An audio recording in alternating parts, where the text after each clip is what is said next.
The place I live, the community I live in Bangalore, we used to give that collective waste in a pipe to a nearby lake. We had to do something about it. It's not right. You can't dump the waste to the nearby lake. And I can't complain because I live near the lake and the lake catches fire. You won't believe. It lasts 14 hours. 14 hours the lake burns. We call ourselves EcoSTP, Eco Sewage Treatment Plant, which is nothing but the good old septic tank compressed in a series of tanks together. It's got no moving parts. So the water flows from one chamber to another chamber through multiple pipes. Cow stomach is a great model. So cow stomach is a great anaerobic bacteria machine, so to speak. Anything the cow, it does. Even cellulose it can treat, it can convert to, unlike a human stomach, which is all enzyme based. So we learned a little bit from cow stomach. So you put bad water in, you get good water out without using any power, chemicals, no moving parts.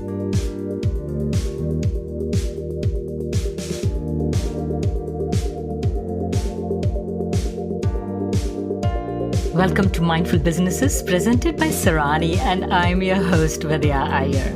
In our podcast, we bring to you brands that are mindful in their practices and processes. A mindful business adopts and employs sustainable social, economic, and environmental practices.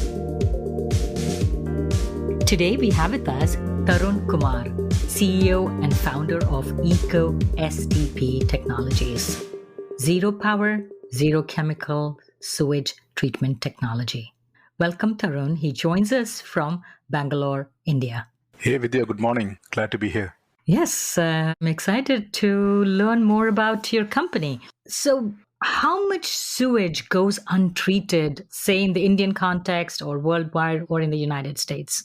Oh, there are various numbers, but around 93% is untreated in India. Wow. It's huge number, right? So we have a Pollution Control Board of India. They measure the track. Mm-hmm. As per them, we have 26,000 MLD, million liters per day of sewage, and 6,000 MLD is treated. Around 80% is their numbers, but 93% is usually is the number. But it's not only India. As per United Nations, say 80%. I was so surprised to read that number. 80% as per UN is discharged to the environment without any treatment. So it's not only an Indian issue, it's a global issue, of course. So where does it go? It just goes into our rivers and waterways, basically? You look at India, it goes to water bodies, nearest water bodies, like in cities like Chennai and Bombay, we have the big sea, so it all goes to sea. And place like Bangalore, it goes to lakes. And also, sadly, it goes down to a groundwater. It infiltrates down. Mm-hmm. So that's a sad thing because many developing countries like India and other countries, we live on the groundwater, the borewell water, what we call. So that is getting contaminated because of the sewage that comes in. So we have E. coli and other chemicals. E. coli is bacteria and other harmful chemicals in the groundwater, which is a riddle, right? How can a bacteria go all the way down, crossing the Vado zone and hit the groundwater? But that's a sad reality. That's the situation we are in now because we can't treat it. And the groundwater pollution also then it seeps into the products that are made, right? So say you use the groundwater to make cookies or, some other eatables. It's not just the ground that is contaminated. It's the outputs which use the water that are contaminated. Because we live on, like, for example, Bangalore, we live on groundwater. We just put bore, we just dig out and just suck out the water from the ground. So most cities, we live on groundwater. So the water we get is not good because of the contaminated water that goes back. In the municipalities in the United States, they are responsible for treating the sewage unless you have your own septic tank and then you're responsible for treating that sewage. Who treats the sewage in India? It's a mixed scenario. The municipalities also treat sewage, but they're not able to cope up with the urban population. To give an example of Bangalore, the municipality can treat waste from 4 million people. Now we are hit 14 million, 1-4. So the government says, guys, I can't do this. It's up to you. You're the polluter, you pay, you fix your problem. You polluted the whole thing, you put your own STP. I can only handle 4, rest you have to treat it. So every housing unit by law has to put an STP, sewage treatment plant. And the housing units, they don't know how to do it. It's all normal guys. It's very complex machinery and need lots of power, chemicals, right? So they just can't do this. So some smart fellows, they manage to put an STP or sewage treatment plant. Rest can't do this. It's a very complex job to be done by trained experts, ideally by the government or the municipality, not by the end users. But unfortunately, the work is pushed to the end users. So they do this and they don't know how to do this. So two big issues. One is power issue and then it's a complex machinery. And usually they fail and then they let out to the water bodies and obviously there's no policing. How do these housing complexes, housing compounds treat the sewage that they generate? Traditionally, it was much more dispersed. We're not concentrated into one particular location, right? It's all dispersed. And we had small pits called septic tanks, which does a sewage. And they treat to some extent. So our tech is based on anaerobic bacteria. So anaerobic bacteria lives in a septic tank. That's how nature intended to treat sewage to some extent. But now it's all compressed to a small location and everybody is putting sewage into one place and just completely collapses.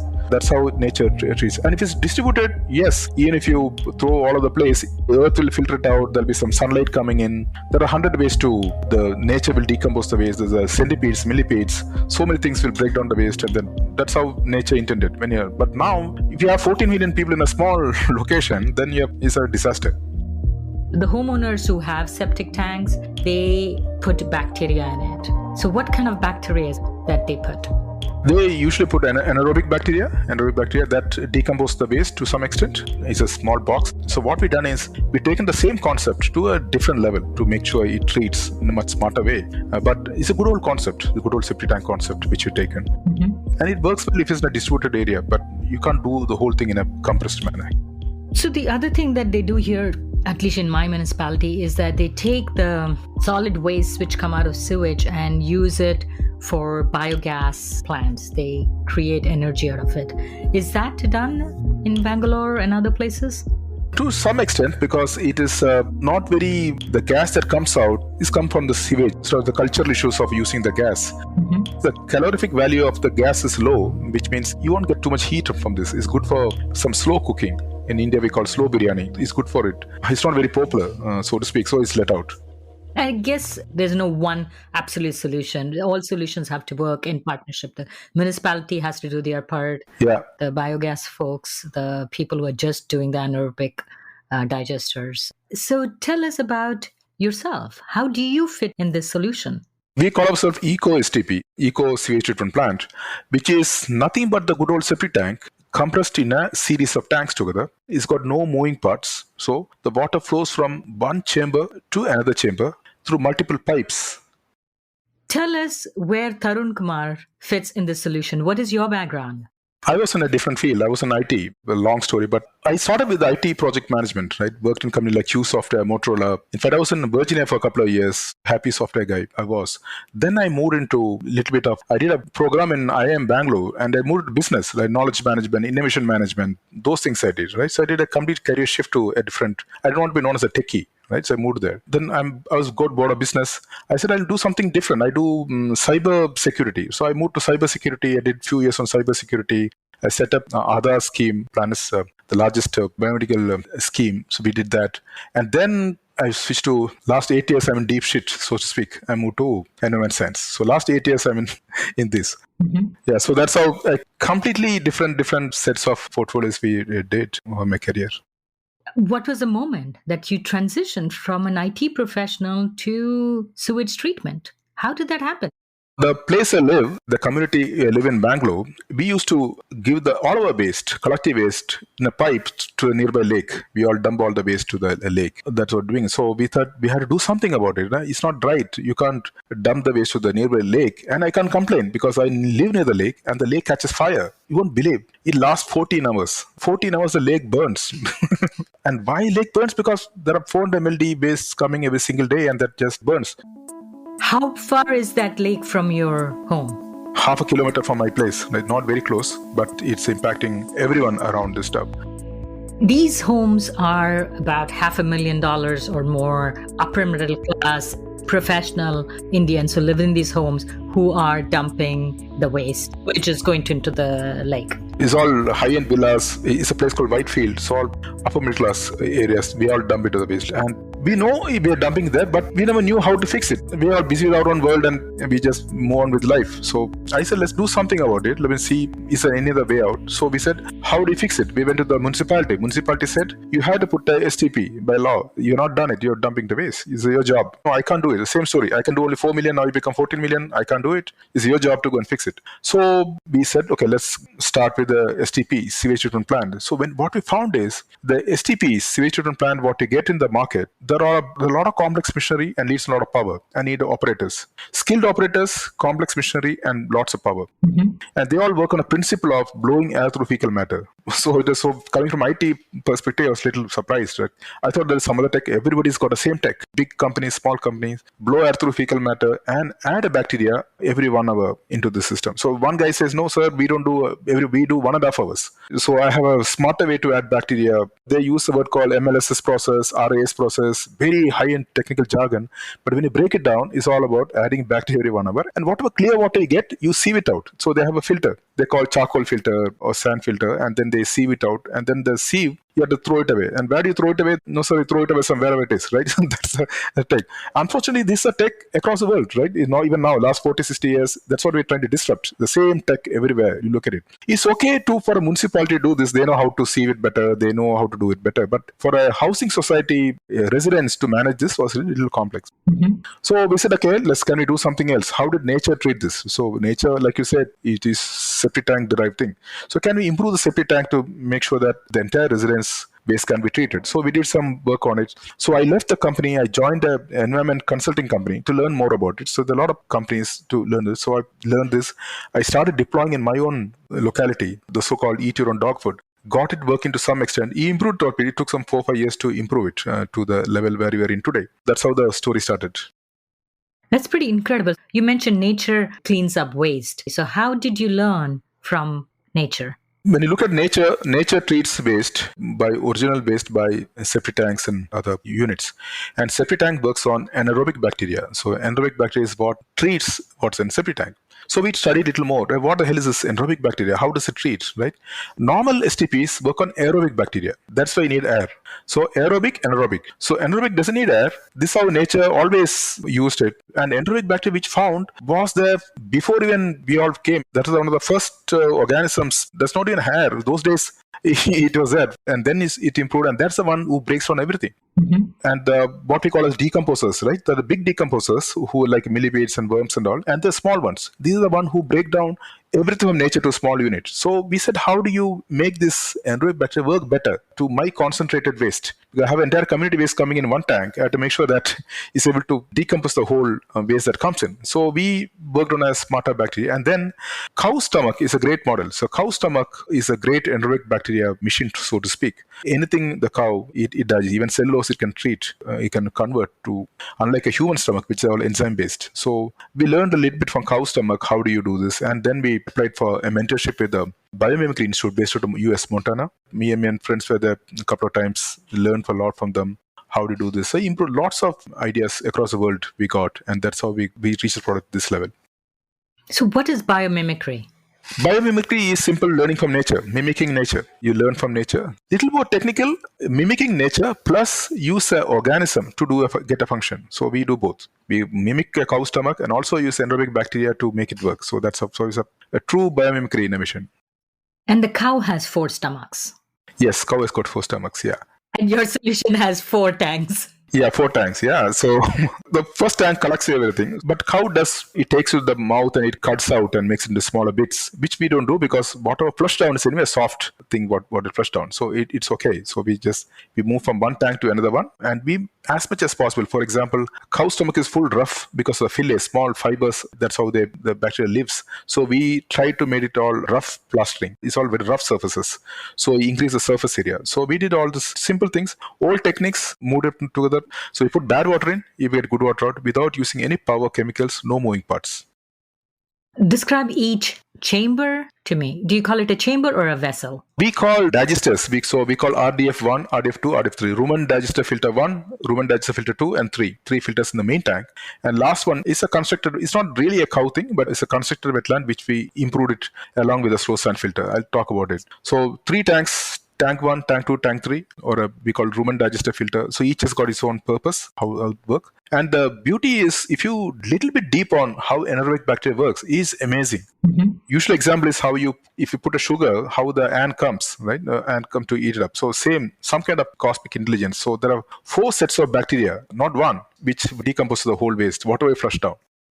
How often do I have to add bacteria in your solution? Only one time. Initially, we in the bottom we lay a layer of fresh cow dung and we apply a bacteria. It's again from cow stomach. One time we do it, we close it, we don't touch it. We remove the sludge once in 2 years, digest it. Otherwise, nobody should touch STP. That's our design goal. No one should touch STP for 2 years. Why do you not have to add bacteria every hour or hour and a half in your solution? Because the way you construct it, first of all, we don't want to touch, let it run on its own. We don't want to add bacteria, then maintenance comes up. So the way we designed, we put a bed of cow dung in the bottom, and then as soon as someone flushes the waste, bacteria keeps on hibernating. So if more waste comes up, the bacteria becomes more, 2, 4, 8 like that, or it hibernates and goes down. That's how it works. This is how the innovation. So we don't have to, if you want, we can say, I can keep on adding every 1 year, I can top out the bacteria, but you don't need all the stuff. Right? So this is how nature intended. They were blowing air to get the oxygen, and in your bacteria doesn't need that. That's right. Every STP across the world use aerobic bacteria. We use anaerobic. So this is the fundamental differences between these two. And that's why we're trying a lot to concept sell anaerobic bacteria, because it's got a kind of bad PR, because no one uses anaerobic. They use what called septic conditions, so bad, smelly. We're trying to say, guys, this is something different, this is something unique. And if you know, I'll take a minute to explain how the bacteria works. Is anaerobic bacteria, you put a waste in a septic tank or anywhere else, or a cow stomach rather. There are 4 sets of bacteria that comes up. So first is we call hydrolysis stage. There's a hydrolysis bacteria, they come. They break down. So whatever you eat, the carbs, what we flush down is all carbs, protein, fat, right? So that comes in soft material. They break into simple components. So that's all it does. Just break it down to simple components. It makes into sugars, amino acids. The first set of bacteria. Now, strange. It's like a relay race. Once this guy has done the job, the second set of bacteria called acidogenesis bacteria, they come in, they convert it, break it down, and they make into small, it's like the milk eating sour, same concept. They break it onto much more smaller one. Technically, they make it to amino acids, short chain acids, it's all jargon. So break it down. And once those two have done the job, then the third guy called acidogenesis bacteria, another set of bacteria, they break it down into acetic acid, CO2, carbon, hydrogen, they do this. And once these 3 have done the job, then the hero comes in called the methanogenesis bacteria. They're the most hardened anaerobic bacteria. They come and convert and do the rest of the job. So what happens is you put bad water out, clear water comes out at the other side, and with gases coming out a little bit. But this is how nature intended, right? This is a beautiful system, right? So we're trying to make it work. How do you make sure these 4 teams work together so well and make sure that they work in harmony? That's what we're trying to do. But it's amazing. Whereas aerobic bacteria, you don't do, you completely scrap this concept. You put in a box, you just blow out through fecal matter, which means you need a blower motor, you need power, and then it works. Separately, manually add a aerobic bacteria in a process called RAS or MLSS, and that also works. That also both gives the same output. But this is unnatural. And last 60, 70 years, no change in technology, the same tech. So we have technology known as moving bed bioreactor, sequential batch reactor. Any name you take, the same damn thing, right? Blow out through fecal matter and add back to every one of them. And using a filter and sieve it out. Now you have much better filters. You have much better sieves. But end of the day, it's a sieve. You're not treating it. You're just taking this, and you have to throw away the sieve, whatever, you have to throw it away. If you took a slow sand filter, which treats waste, it filters the waste out. If you look at the constructed wetland, the roots, they remove the waste. This is how nature intended. So we're trying to bring back all these old techniques into one solution in an urban scenario. Because at the end of the day, it should work. It should work in a Bangalore or Chennai or Delhi. So this is buried underground. Underground, that's right, yeah. There is no air blowing through it. No air blowing through it, yeah. How does the sludge move from one chamber to another? The sludge doesn't move. Sludge lays in the bottom. So let me get, sludge lays in the bottom. Tank number one, everything settles down. Water flush down, is the bottom. And the bacteria is living in the bottom, eats up all along the bacteria, eats up. And then you are flushing more water is coming in. So water has to fill up. The good old Archimedes principle. So water goes up to the next tank via few pipes. There are a series of pipes. And the water from the pipes, it goes way down to the bottom, not to the top, where the next layer of bacteria set is living. So feed the bacteria and then it get treated again. Again, someone flushes, again water fills up, it moves to the next tank. So a much clearer water goes to the next tank, again through a series of pipes. So it's all one-time job, you do it and then you don't touch it. And that's how it gets cleaned. So this is how I'm visualizing it. You have tank number one. On the bottom, you have cow dung, which gives you your anaerobic bacteria. And sewage comes in, it gets treated by the bacteria on the bottom. Clearer liquids rise up. You have pipes starting at the top of the tank number one, which kind of skims the water and puts it at the bottom of tank number 2. That's right. And then the process goes the second time. Does tank number 2 also have cow dung, or how does that work? Yes. And then it goes to the same process, tank number 2 to 3. So you have to do it 2 or 3 times. Yeah. By the time the water moves from stage 2, it's a visually clear water. There's no sludge. It's a very clear water. It's slightly yellowish, but clear water. Then we move to stage number 3, the last stage of ovomasum, the last stage of the cow stomach. What we done here is we fill up the tank with the gravel. It's normal, good old gravel. And we supply some recycled plastic materials with a lot of surface. It's like a ball with lots of hole inside. So we mix up with the gravel and fill it up. And water and the bacteria is living in the edge of the walls of the gravel, the anaerobic bacteria. So there's a third stage. So, and the water flows through the gravel and the bacteria is eating up whatever comes in, whatever little bit on, and then you get clear water out. So by third stage, we have completely clear water comes in. Extremely complex process, but very simple to execute. You also have eliminated the use of electricity and power. You let the sewage stay in each container for about 72 hours for the bacteria to work on breaking it down. That's right. That's right. And you use basic physics to move the water from one chamber to another. Yeah, good old physics. Yeah. By gravity flows from one to another one. And the gravity is a huge power, right? That's a world's most known power, the most powerful force what we have. So we just use that power to move the water, and then when it fills up, it has to go to the next tank. How it goes? By gravity, there are pipes attached, so water spills to the next tank through the pipes, and we just smartly made sure that the water spills down to the next tank, goes down through the pipe to the bacteria's mouth, so to speak. So the bacteria gets the food, and then it spills over. So the good thing is, since you're only flushing slowly, it slowly moves from one tank to another one, and it gives time for the bacteria to eat the food. So we hold the whole water for something like 72 hours, the whole water. The bacteria gets 72 hours to clean up the muck, and clear water comes out.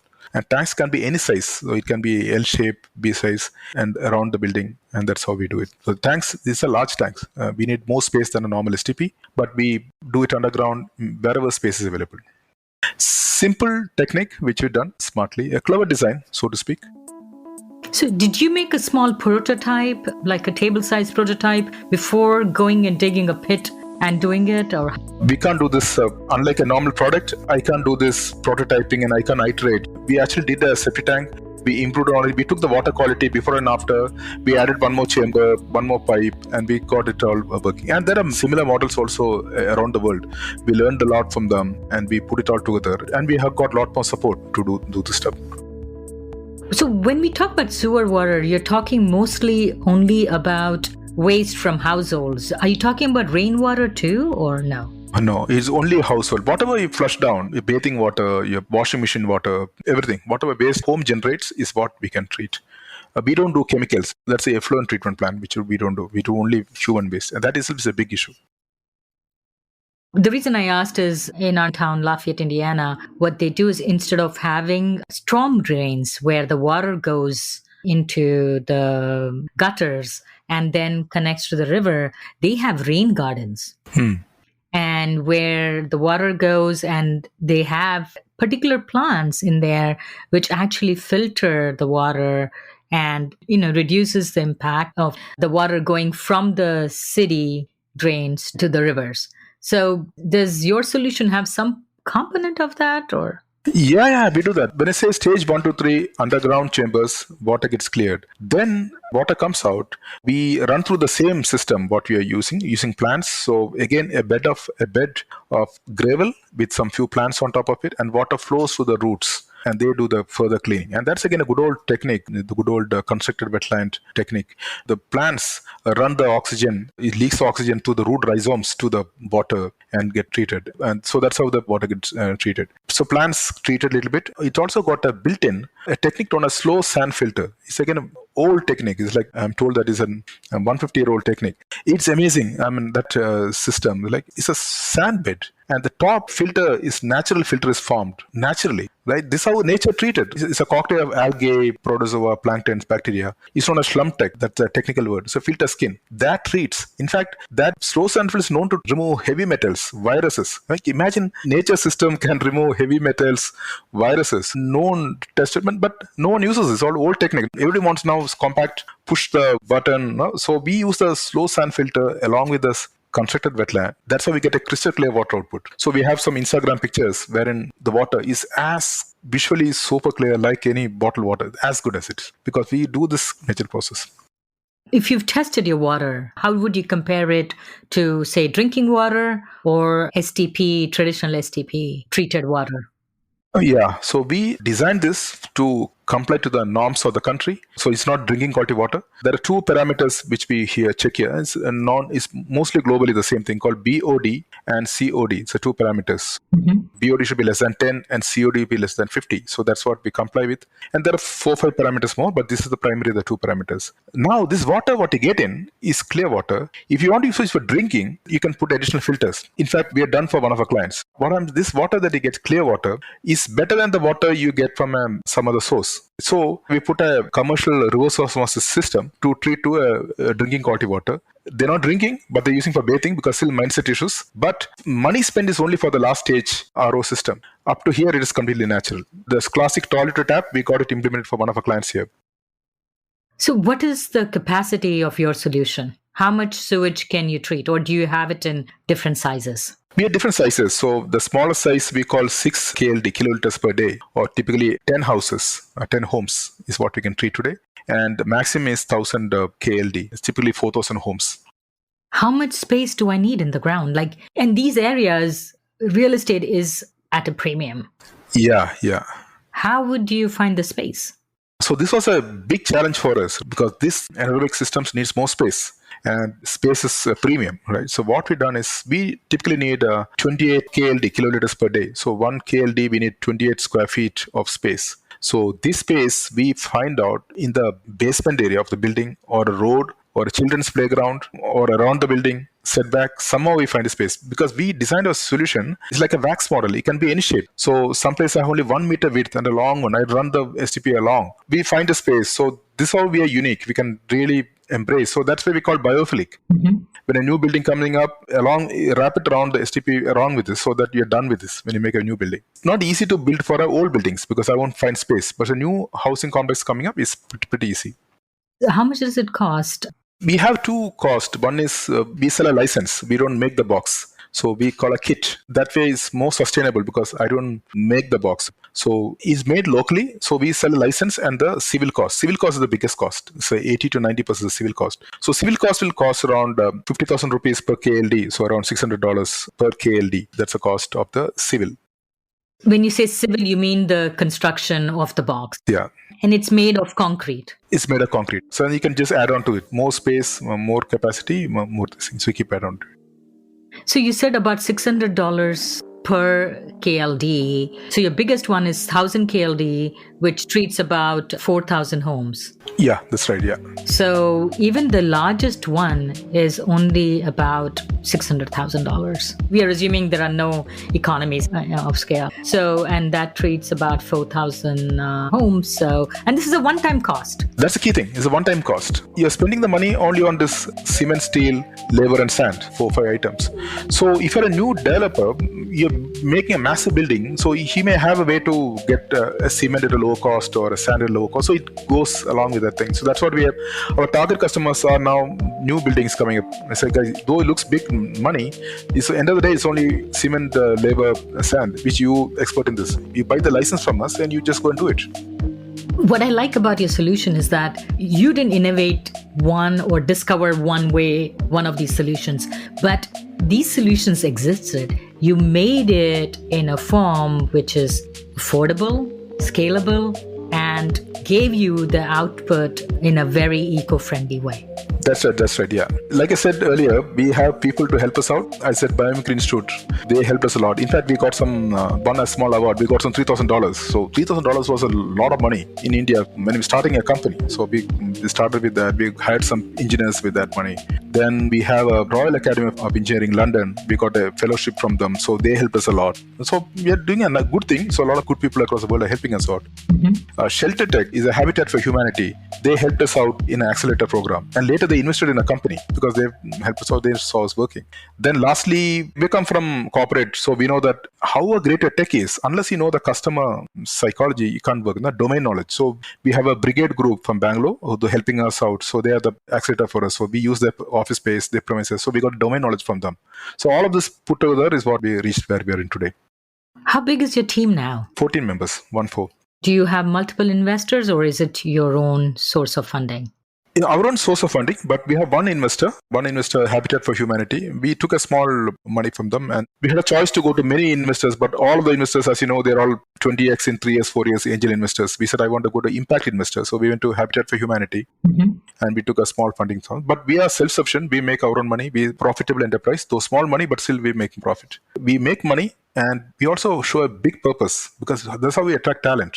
So, for example, we have a colleague, Prasid. He was running lots of product management operations, very good in operations. He joined us from another person called Lokesh. Lokesh was how do you spell out? Anheuser-Busch or something. Anheuser-Busch. Anheuser-Busch, yeah. We call him Budweiser. So he was Six Sigma Master Black Belt, head of quality. I said, what are you doing?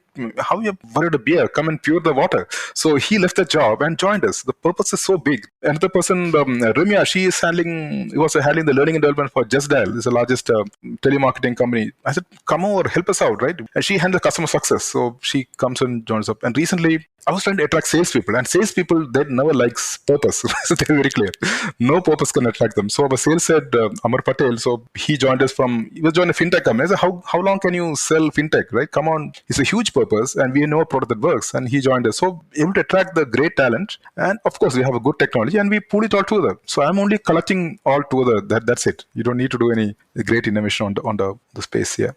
So you said all these people are joining you because the purpose is so good. But what is the impact of EcoSTP? So what we do is we measure the impact real time and we display it on our website. So it's very tangible. Yesterday, we treated 450 million liters of water, sewage, right? 450 million liters. It may be a small number, but more than the water is the power that's saved. 75 megawatts of power we saved. It's a big number. And then we translate that equal to powering 124 villages for a whole year. So that kind of power we saved. And if you look at India, we are running out of coal. Next 2 weeks only we have coal. So that much power we're saving. And these are nice, tangible numbers, audited, but this is what drives the entire team. So huge purpose. So what we say is average pay, huge purpose.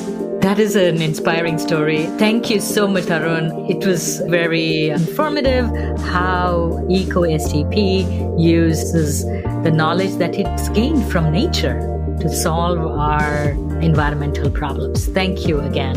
Thank you very much, Vidya. My pleasure. Enjoyed it. You're listening to Mindful Businesses, hosted and produced by Vidya Iyer. We'd love to hear your thoughts and feedback. If you'd like to send a question or a comment about this episode, send us a voice note to info@mindfulbusinessespodcast.com. Rate and review us on Apple Podcast. If you learned a thing or two from this episode, share it with one friend. We recorded this podcast in Lafayette, Indiana. Theme music was composed by Tatum Gale. Our marketing assistant is Caitlin Milligan. This is Vidya Iyer with Mindful Businesses.